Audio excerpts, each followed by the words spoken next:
Hello, everybody. My name is Ana Maria Păcuraru. I'm a journalist at REALITATEA.NET, and this is a special transmission, the 10th of March, 2025, from Bucharest to Romania for 69 minutes on X with Mario Nawfal.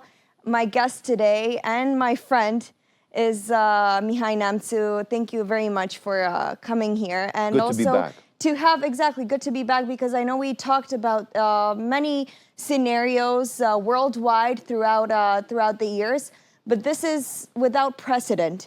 And I want you to start here because you're a man of the inside, because you're a supporter of Georgescu, as I am too, because I think that some really wrong deeds have been happening in these past months. And yesterday, I believe it was a coup d'etat.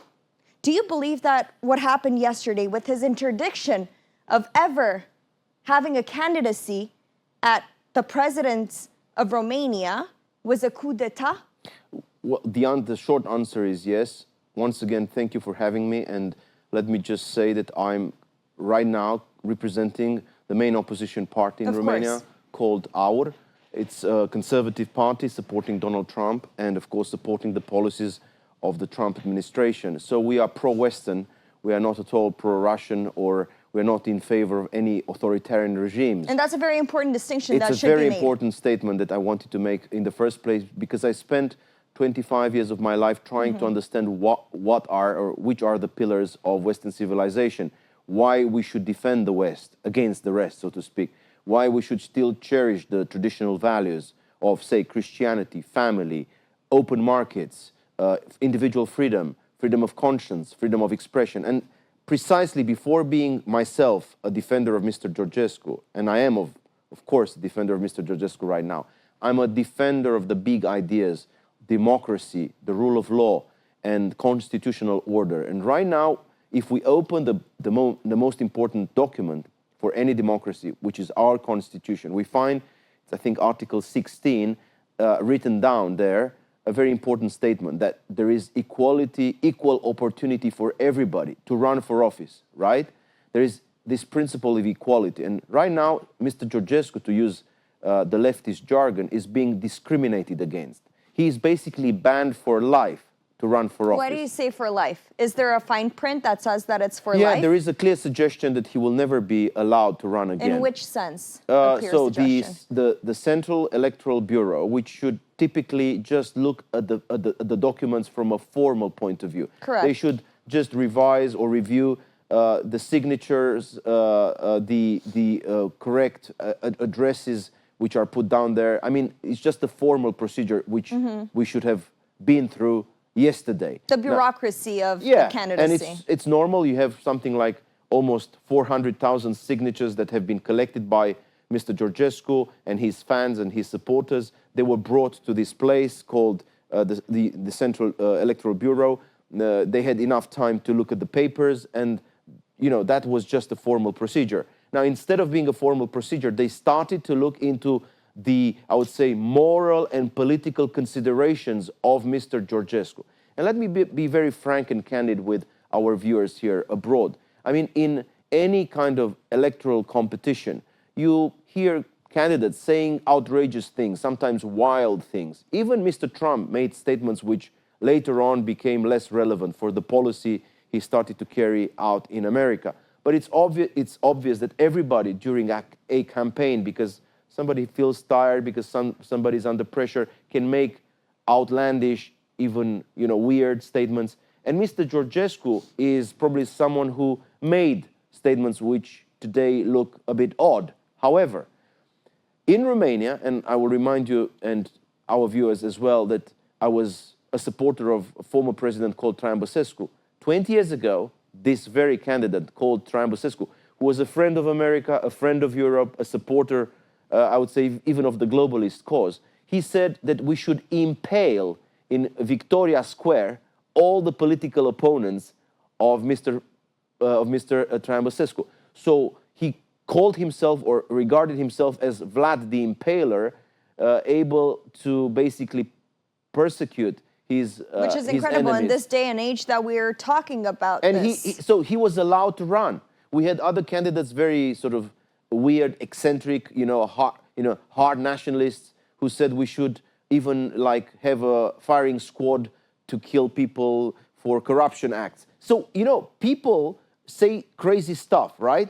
But they should still be allowed to run for office if they have the minimum amount of signatures behind them. So I want to go deeper, because for me, it was no surprise that he wasn't allowed to run anymore, because I know how many trials they had, and I'm referring to the system, because the system for me is the Secret Service of Romania that is involved in the elections. They tell you how to think, who to vote for, and what to eat, when you should go to sleep, and everything. So this is the system in Romania. Do you believe that this system will ever choose a candidate that maybe is not the specific candidate for the system? Because look at the people who decided what happened yesterday. They were from the main political parties who are now ruling Romania, because it is a dictatorship. That's why I'm using the term ruling. So then should we think that the next candidate that will be validated by this electoral central bureau will be a candidate of the system?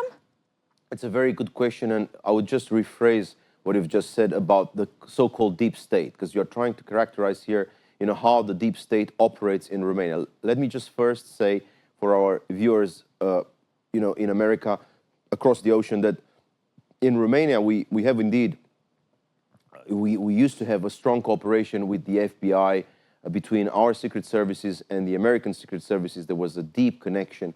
And we've seen some strange things happening with political actors being prosecuted, just like Mr. Trump was prosecuted, and especially his friends. In 2016, I think, we had people starting to be harassed for their political views only because they were supporters of Trump. Similar things happened to Romania, or in Romania, and I agree with the general view that you've just expressed. However, I would say, apart from the secret services, and they are not fully involved, sometimes you see just fractions of the secret services being behind a globalist candidate. Other fractions might be behind the more patriotic character.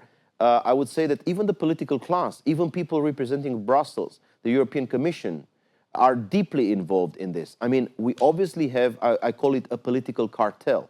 And Mr. Georgescu was up against the political cartel, just like Javier Milei. Are you referring to Thierry Breton? No, so when I say political cartel, I think of PSD and PNL, the socialists, and the liberals in Romania formed the coalition. Fraternity. It's fraternity forever. They've been in power for 35 years, right?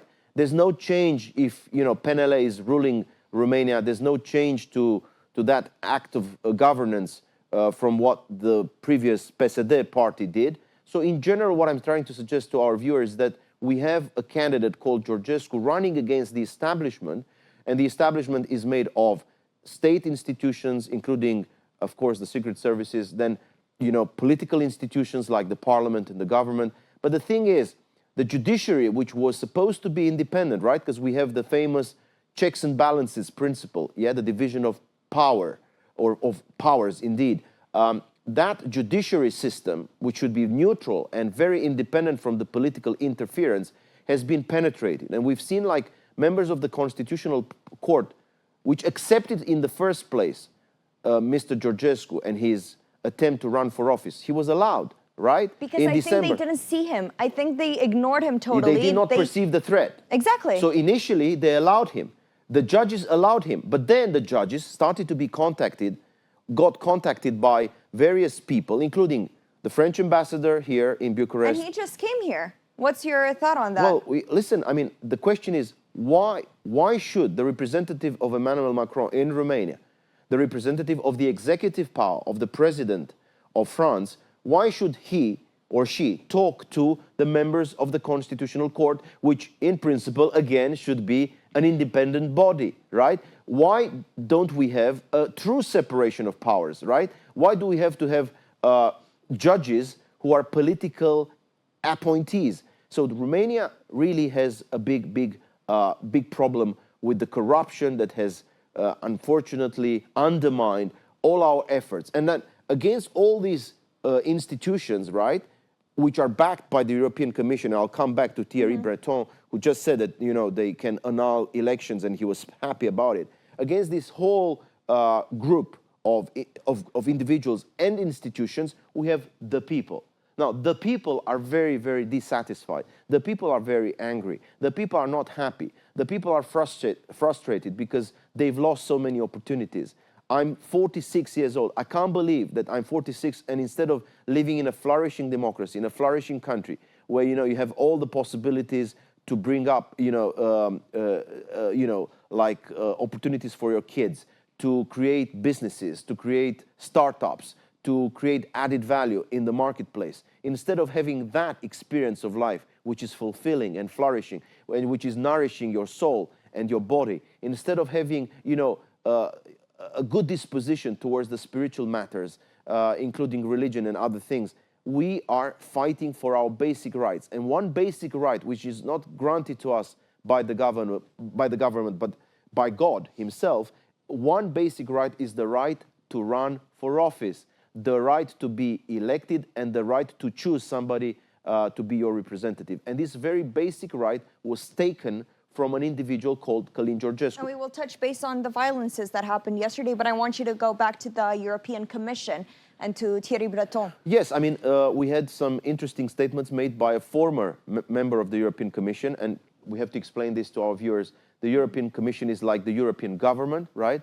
Nobody elected Ursula von der Leyen, right? Correct. There's no citizen in Europe who ever went to the booth, to the voting booth, to cast a vote for Ursula. She was elected by other bureaucrats. You know what happened? There were other candidates at the beginning, but then they were taken out, and she was the only one left. Yeah, so we have to tell our viewers that there is no way we can compare Ursula von der Leyen to Mr. Trump. Mr. Trump, or even J.D. Vance, been chosen. Donald Trump and J.D. Vance, both of them, have 75 million voters behind them, right? True. Direct involvement and direct participation from the people into the electoral process, validating the candidacy of a president. It's very different from Ursula, who was never voted directly by anybody. So, by any member of the European Union, by any member of the European nations. So, I would say the European Union is already suffering from a crisis of legitimacy. And why the populist revolution brought about by Mr. Trump, revived by Mr. Trump, is important. Why do we think America plays a critical and a huge role? It's because we believe they brought back this very important notion, we the people. Like Abraham Lincoln once put it, the government by the people, for the people. Now, the people right now in Romania are ignored. The people do not count. 5 million out of 10 million who went to vote in December, 5 million support Georgescu. In all the polls I've read, Georgescu is polling around 45%, including the most recent polls I gave you yesterday that come from Europe, right? Even the pollsters that are based in Brussels. And we even have a polling house. I conduct a polling house, and we have constantly done those polls to present the reality, and he has always been on top ever since the coup d'etat first happened in December. So it's just like a soccer competition, just to draw here a parallel. So imagine you have, La Liga or something like a big competition, football or soccer competition in Spain, and all of a sudden Real Madrid is basically denied the right to play, only because some guys do not like, an individual coach or maybe some players. It's impossible. It's just too odd to have a functioning democracy right now in Romania without Georgescu. And now we're going to the fans of the soccer game. If someone is denied access, how do the fans react? We saw what the supporters of Călin Georgescu faced yesterday.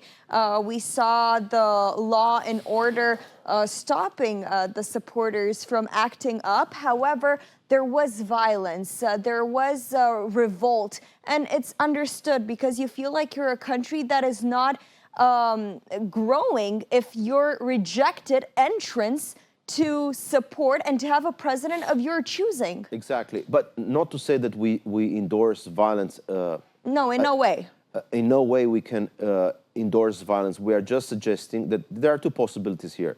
Anger is there, and of course people are frustrated, but of course the left, radical leftists, typically use methods instigating, which were well drafted by someone like Saul Alinsky many decades ago, exactly methods which were used by the BLM and Antifa organizations in America, in Charlottesville. People would remember this, against Trump. So you infiltrate an angry mob with like very violent elements. You prove to the world that they are, violent and impossible to control. And then you make the point that, all the supporters of Georgescu are radical fascists. In reality, I would say the supporters of, from a psychological point of view, the supporters of Georgescu tend to be middle-aged people who have seen their kids going to the West, basically leaving the country for a better opportunity outside the country. And so they are emotionally deprived of some, basic joys and experiences of fatherhood or things like that. And then also people who are frustrated from an economic point of view because their pensions are plummeting. Basically, our currency is devaluating every month. We see inflation going up. Romania is running into a huge pile of debt, so to speak. The government has to borrow money every single day in order to pay for pensions and for the salaries, for the hefty salaries of the bureaucracy. And in fact, I would say we have not just a coup d'etat, but we have a complete and utter domination of the bureaucracy in opposition to the democracy. I would go even deeper. I would say it's a crime against democracy. Yes, because the sovereignty belongs to the people. So if the people should be sovereign, right, then why don't you let the people decide for themselves, cast their vote for whomever they want to vote? And some people would say, but this is what happened to Germany and Hitler. These are very stupid analogies. We are part of NATO, we are part of the EU, and we have all the instruments to impeach any president who would trespass basically the tenets of our constitution. Correct. So I'm not afraid of Georgescu, that, he could become a wild authoritarian figure. Because why? We are a parliamentary democracy, and I belong to a political party that supports Georgescu, but which at the same time is working for the people inside the parliament so that no constitutional article would be ever trespassed. So you're the internal local allies of Călin Georgescu and of Romania in this sense. I want to ask you, what should be expected of our other allies, such as the United States of America, in this time? Well, of course, we would like to see Mr. Marco Rubio. I'm sorry, Mario is with us already, but we need also Marco. Marco Rubio is someone who understands very deeply how communism shaped various societies. And I think he has a Cuban background, and he spent a lot of time working with families which were refugees from Cuba, from communist Cuba. And he would very easily understand, I think, if he would be presented a very neutral perspective, that Romanians still suffer from this communist trauma, right? Communism was a system in which the people had no voice. And freedom of expression is something fundamental. So Mr. Rubio could very easily express some worries, just like J.D. Vance did in Munich, at the Munich conference, security conference, some weeks ago. He could express some concerns regarding two things. One, freedom of expression. And here I might bring up a subject called the Digital Service Act, which was implemented by the European Commission, and which in our case is being implemented by ANCOM. And there's a special person there, Pavel Popescu, in charge with this censorship, basically. And we see lots of TikTok accounts, and not just TikTok accounts, being cancelled only because they support Georgescu. So we have censorship, online censorship, and Marco Rubio would be someone, just like J.D. Vance, to express concerns over the developments taking place in Romania against freedom of speech, against freedom of conscience. And then you have the electoral process, which is deeply, deeply corrupted right now by the state institutions, including BEC, that is the bureau, the Electoral Bureau, and then by the Constitutional Court. So because we see our electoral system being corrupted from inside, America, which is our strategic ally, could express concerns and could even invalidate or not recognize the future presidential elections. Why would they recognize the elections or the election of a new president in Romania if the main candidate has been kicked out? That's impossible. So you can't really say there is any legitimacy to the future president of Romania if the main competitor of that future president was taken out from the ballot box forcefully. Well, wow, so many things and events have happened in the past weeks, I can say. And yesterday, I want to remind our viewers, there were 4 candidacies that were deposed for this bureaucratic search, as you say, because it's basically procedure, and only one was admitted. One who is the actual mayor of Bucharest. He was the only one who was admitted to... For the time being. Exactly, for the time being. So we see here an interesting parallel between Romania and Poland. In Poland, the main candidate of the globalists is a mayor of Warsaw, who happens to take now very liberal views on anything from the woke ideology to marriage and LGBTQ rights and stuff like that. Being quite anti-Catholic. And the same happens right now to Mr. Nicușor Dan, who is basically the darling of the liberal left in Europe. While now the funny thing is that Mr.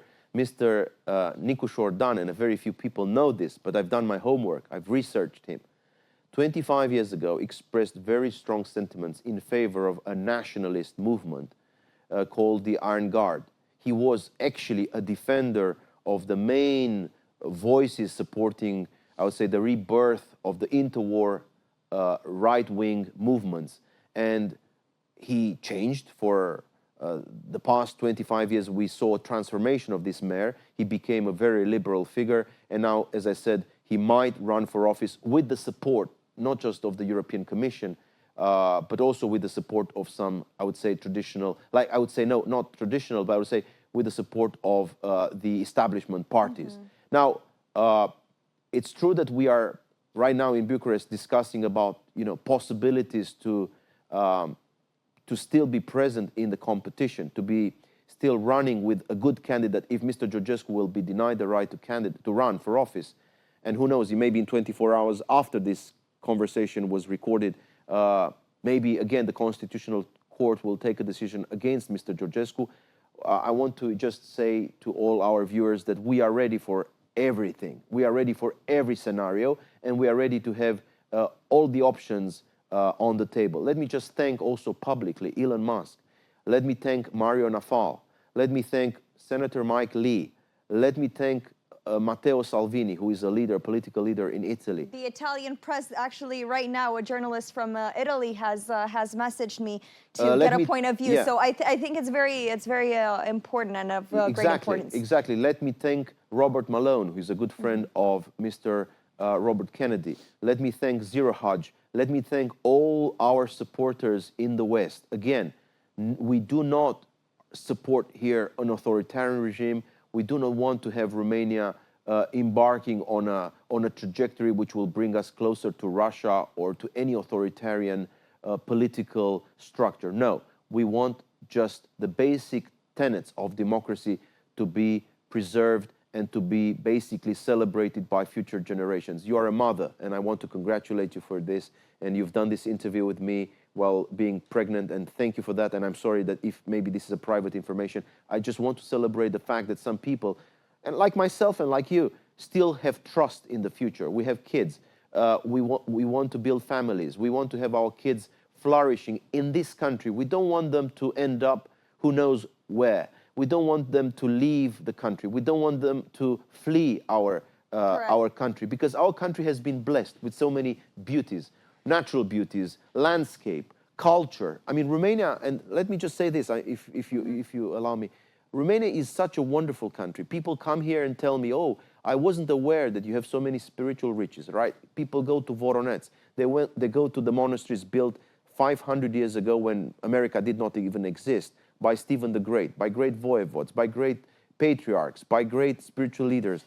And you have this beauty, architecture, paintings, icons, music, liturgy. The Holy Easter is going to come in a few weeks, and people will celebrate Easter in a long vigil during the night, and you will see all these candles bringing light. So there's so much beauty in terms of aesthetics, right? You go to a village, a traditional village in Maramureș, and you still see people dressed properly in their national costumes. And this should be celebrated. And that beauty is so unique. I've seen even Christian Dior, the famous fashion house in Paris, taking some models from our poor peasants, and they are again celebrated. So what I'm trying to suggest that Romania should be proud of its heritage. Romania is a country where great geniuses have been born. Eminescu, the great poet, but also someone like Mircea Eliade, the greatest historian of religion, who spent his time, his adult years in Chicago, but also Paris. I'm thinking of great geniuses who got a Nobel Prize in literature or in chemistry, like Mr. Palade. Why can't Romania be the most exceptional country in Europe? Why can't Romania be the place where people choose to live rather than choose to live behind? So to live in rather than to live behind. So I'm here making a case that Romania could become a very prosperous nation, but on one condition, that we grant the people this very basic right to exercise their freedom of conscience. I want to circle back to why Călin Georgescu was banned yesterday from running for office. Basically, just to put it out there, as I understood it, it's because of what happened in December, because the elections were overthrown because of his candidacy. Basically, this was their reaction. This was their result. Circular argument, isn't it? It's a circular argument. We can't allow you to run. How can you justify that? Because you have not been allowed to run in December. Something very interesting, if you saw, his wife is Cristela Georgescu. She has the same initials as Călin Georgescu. The people who went to depose of this candidacy, who were against Călin Georgescu, because basically that's how it works. The people, whoever wants to go to the electoral bureau of Central Electoral Bureau, they go and they depose against a candidacy of whoever it may be, whoever posed their candidacy in this bureau. And they specifically mentioned C. Georgescu in case, because now many people think that Cristela Georgescu might run for office, his wife. So now they wanted to be very precautious in this matter, so they just put C. Georgescu. C. Georgescu. C. Georgescu. Yes, it's hard to speculate, but I get the point.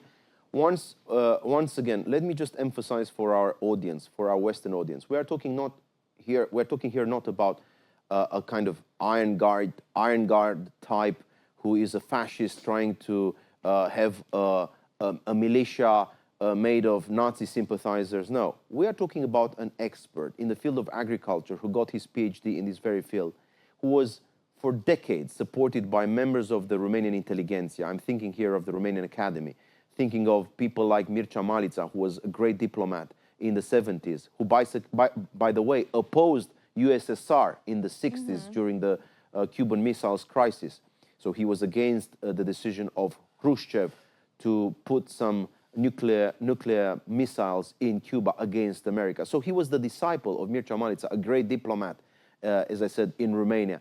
He was also, if not friends, at least an acquaintance of the current Minister of Foreign Affairs, Emil Hurezeanu. He was debating Hurezeanu. He was debating Mircea Joană. He was debating other members of the Romanian Academy or of the Romanian National Bank. So what I'm suggesting here is that Georgescu didn't come out of nowhere. He was just, I would say, the voice of reformists in this country, and he was accepted as long as he did not pose any political threat. The moment he started to speculate and to think to speak his mind, basically, to say the truth. Exactly, but not also, he started not just to talk about the past, he started to talk about the future, right? He started to create a scenario for Romania, for the future of our, kids and grandchildren.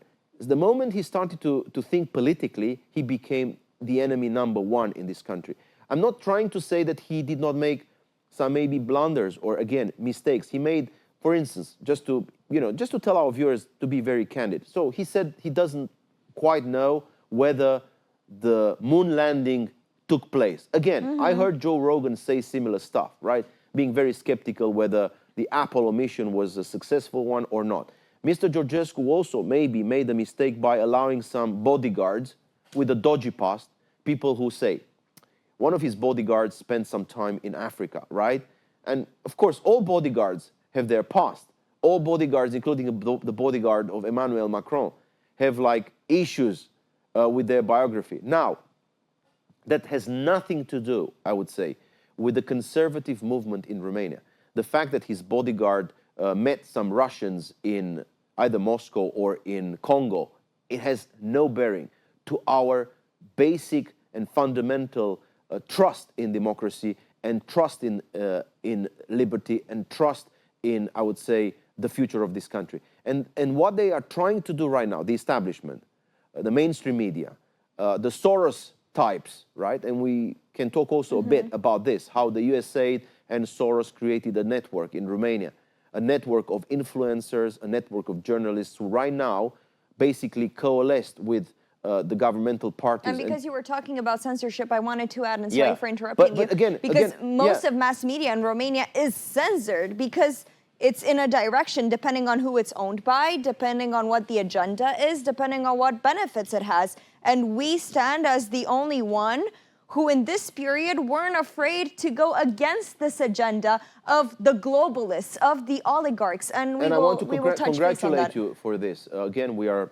broadcasting from Bucharest, live from Bucharest. We are in a studio which is owned by REALITATEA.NET, and we are grateful and thankful for your work, and I'm very happy that we can do this together. What I was suggesting is that though Mr. Georgescu may have made, like any human being, some minor mistakes in terms of public statements or associations, again, the fundamental tenets of his political philosophy, and again, the basic ideals and dreams of our people are oriented towards, I would say, the conservative movement which both Mr. J.D. Vance and Mr.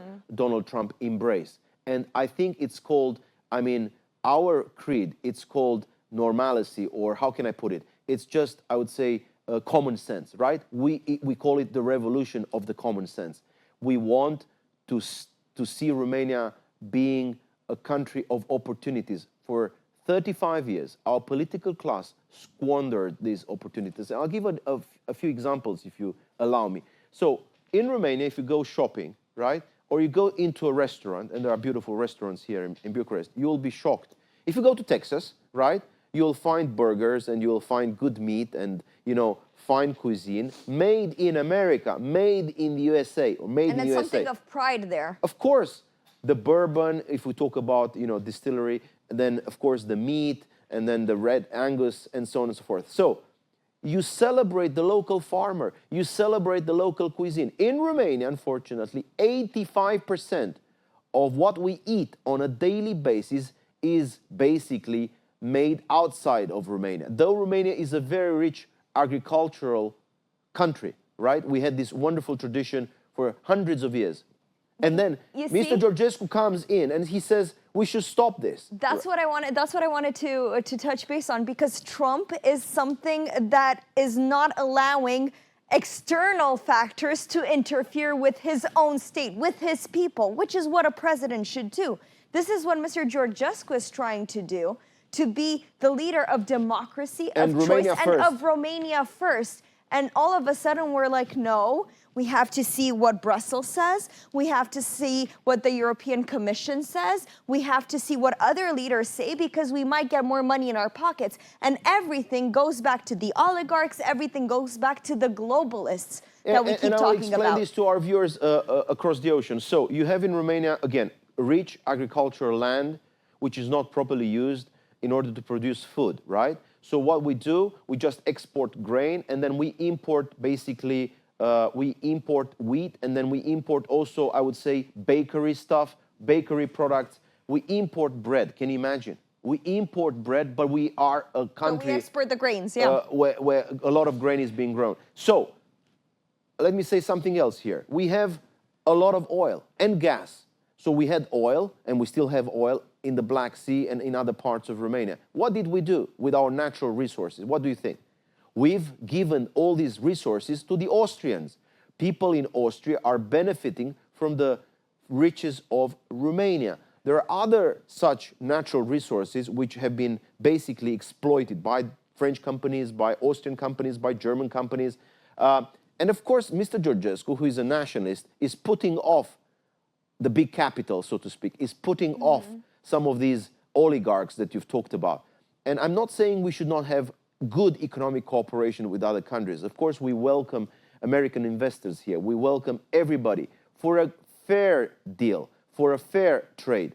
But we can't see our people being impoverished by the globalists who are taking basically all the profit out of the country and leaving our average citizen with the minimum wage. That's what we are witnessing. What else? Mr. Georgescu said he's fed up with the LGBTQ propaganda in schools. Of course, this put off the Soros types, the Soros network. He also said he wants to see a vibrant Christianity flourishing in this country rather than lack of morality and lack of decency being cultivated and being promoted on the streets and also in our schools. What did he say? He also said that he wants Romania to be part of NATO, but also a country where peace is being promoted rather than war. And one more thing, I think it's very important because we always spoke about this even on the show. However, it was kind of a slippery slope, being censored by, you know, all of those media judges that fine us every single time. This agenda of wokeness. Why do you think many mainstream parties in Romania have this agenda? My opinion is that there's a lot of money involved in the European Union, in Brussels. There's a lot of money involved in those organizations of LGBTQ, of different substantial alterations and not tradition. There's so much money involved by different recipes given by external factors that this is why they're vouching for this and this is why they're going towards this, not because they believe in this, not because they're for human rights or for inclusion. Rights. No way. It's just for the money. Exactly, and that's why what Elon Musk is doing with the famous Doge, what Mr. Trump did by telling everybody, telling the world that they've spent $30 million. With the Taiwan conductors also but no, being... supporting Maya Sandu and other globalist forces in Moldova. This is very important because people only now come to realize that basically nobody, all these talking heads, right, which we can see all around Romania, all these talking heads basically have their pockets filled with money by the US aid or by Soros directly. And this is not paranoia. This is not something we are making up. We can document, maybe in the next transmission, we can document how many journalists, how many media outlets have received directly money from USAID. I remember here the name of J4 Media, then I think Press One and other media outlets received direct funding from, again, Joe Biden and his team. Now, Mr. Trump says he wants an even playing field. He wants to see a real democratic debate, and he doesn't want to endorse, ideologically speaking, the leftist candidates only because they claim to defend the so-called minority rights. And by the way, nobody is being persecuted in Romania for being gay. Nobody is persecuting in Romania for having a homosexual lifestyle. We only want the definition of marriage to stay the same. We only want Romania to be reborn, so to speak, from a spiritual, economic, but also demographic perspective. We see a steep demographic decline. We see basically a lot of missed opportunities here. Many families stopped having children, unfortunately, and we want to see this trend being stopped and even reversed. How can we do that? Well, by having a proper example. And Mr. Georgescu, I'll say this, he has 3 children. He is a family person. Maybe he had his past. We all have a past behind us, but there is also the present and the future. And Mr. Georgescu is a family person, a traditionalist in that respect. Someone who, for instance, I'll give you this example, is taking the fasting experience seriously. He is fasting from time to time. He's also exercising. He was a sports person. He was involved in, I think, judo competitions or we're talking about a balanced life with a balanced lifestyle. Yeah, exactly. And I think you see, like here, the party USR, for example, it's a progressist party, and it's the party of globalists, and it's a party of young people who have studied abroad. And we shouldn't generalize this because you have studied abroad, you have been in England, I have studied in the United States, and I came back as you have in our country, in Romania, and we're bringing this traditional view. I was in an Episcopal school in Los Angeles, and you might think, Los Angeles, it's Hollywood, it's glam, it's LGBTQ, it's drugs on the street. But no, I had this Episcopal value, this view of tradition, this view of Christianity, which I brought back to my country. And I think many people should go forth in this sense. But we're talking about this party which has been schooled in different universities where you may say that are Soros founded, and I believe the same thing. And they have altered views, which they're trying to alter in the country. Exactly, and one particular view which is putting them off is Mr. Georgescu's desire not to allow people from Africa and from Asia to come here in a kind of illegal manner. And just like Mr. Trump is saying he wants to bring an end to illegal migration, Mr. Georgescu said that our borders should be properly guarded and should be secured against any kind of invasion, so to speak. Europe in general has this huge issue, right? We see the cities of Europe being fundamentally transformed. We see people almost radical jihadists sometimes in Sweden or even in Austria, which is very close to us. We see them protesting against traditional Christian values. We see them, accepting new norms, including, may I say, a degrading view of what a woman is, right? Because I mean, we see Islamist preachers coming from the Gulf sometimes, from the northern part of Africa, from various countries like Morocco or Algeria, if not Nigeria. And they come to Europe and they preach values which are basically the opposite of what we believe in. We believe that a woman should be or can be both a mom, a wife, and a professional, just like you. You are a professional, you are a journalist, but you are both, a wife and a mother, and that's very good and that's very healthy for a society. This comes from education, and it comes from the education of your family, but your family, if it grows in a toxic society, the values will be altered. This is why even now, my son, who is 2 years old, we're looking at a high school. I was about to say, yeah, we're already thinking about university. No, we're looking at a kindergarten that has those traditional values. I'm very precautious in this because I know everything starts from this young age. Exactly. And I was lucky and fortunate enough to have parents who raised me this way. But what do we do further on with the new generation that is coming, the new generation who is voting left, well, not left, but the leftist agenda, and which is indoctrinated by woke ideology. Exactly. What will happen in Well, Romania? this is why my party, AUR, wants basically to ban all woke ideology from schools. We don't want to see kindergarten institutions. We don't want to see programs in schools, both public and private schools, where homosexuality or crazy transgenderism ideologies are being promoted. Why? Because we don't believe kids have the autonomy and the maturity to think for themselves and to take proper decisions. We should wait, and if at the age of 21 or at the age of 20 they want to embrace a certain lifestyle, that's fine. They can do it on their own. But it is just too odd that we have parents striving every single day to make ends meet, to basically provide food and shelter for their families and for their kids. And then when their kids go from their homes to these schools, they are being directly alienated from their own parents and grandparents too. So we see a war. I would say Antonio Gramsci, the famous Marxist Italian philosopher, is not foreign at all to this long march through the institutions, which was, I think, the main objective of Soros, of Saul Alinsky, and of, I would say, the leftists in America. They realized a true communist revolution should take place not in the form of, say, the proletariat taking it to the streets of the European capitals. No, instead of using the proletariat or the working class, they started to use the intellectuals. And what did they do? They entered the most important educational institutions.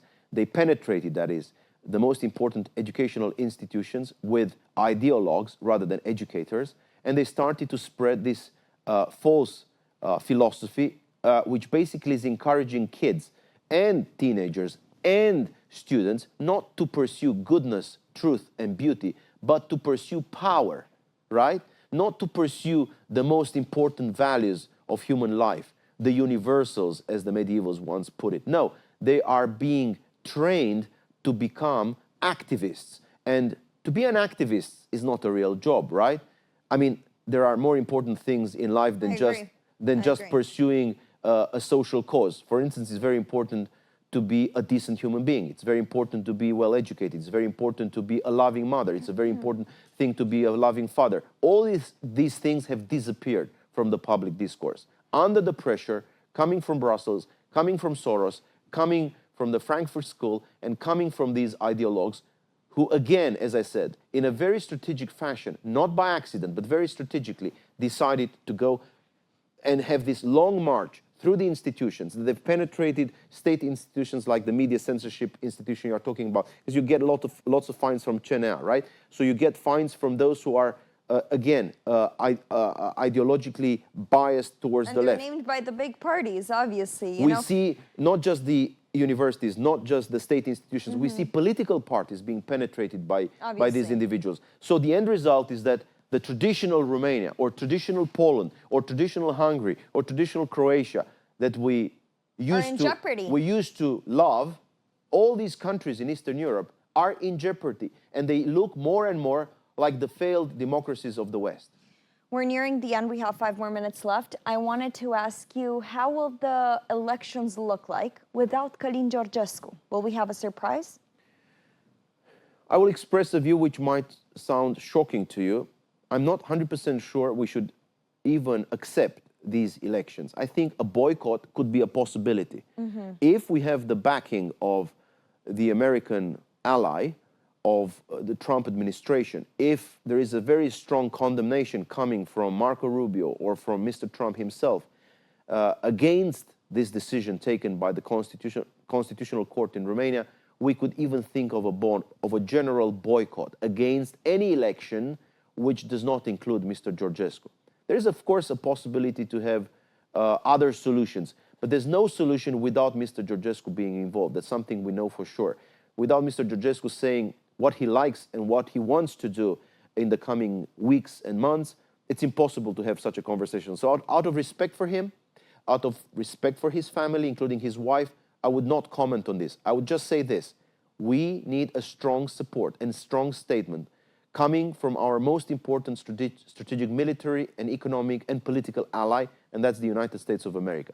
Once we get that, I think everything will change. Well, thank you so much for this special transmission. It was Ana Maria Păcuraru and Mihai Neamțu from Bucharest, Romania, the 10th of March, 2025, right after the denial of the candidacy of Mr. Călin Georgescu, for 69 minutes on X with Mario Nawfal. Thank you.